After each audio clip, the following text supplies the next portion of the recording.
Hello, this is Steve Thompson, and thank you for watching Check In with the Soup. This week, I'd just like to take a few moments to share some important changes as they relate to quarantines of students that are in close contact with someone with COVID-19. In August of 2020, the Willoughby East Lake School Board adopted the first COVID-19 reopening guide.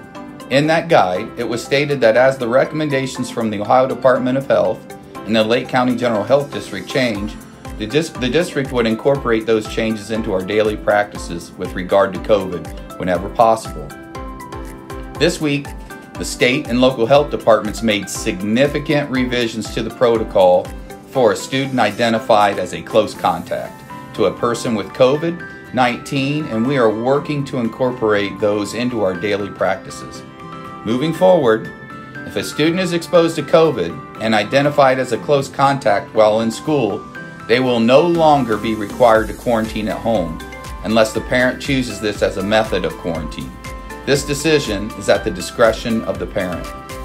It is important to note that these changes are based solely on the fact that a student is exposed at school.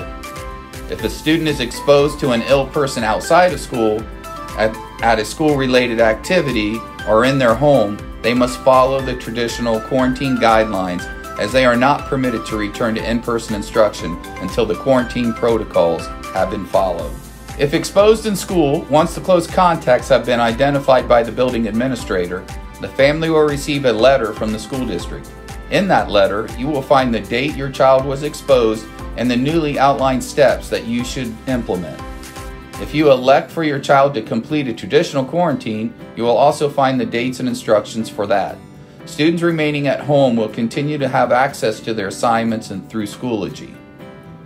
Under the new procedures, close contacts will be able to continue to attend school provided that they wear a mask with fidelity.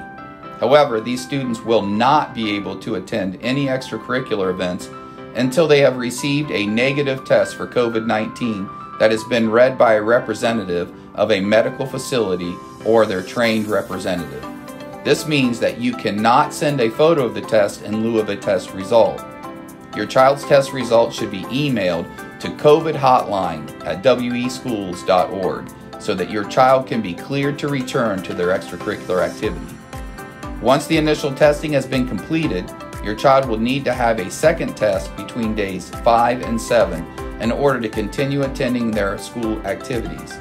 Again, I would like to thank you for your assistance in entrusting Willoughby East Lake City Schools with the privilege of educating your children. We will continue to work very diligently to keep your children safe and make sure that the community and the school district stay strong.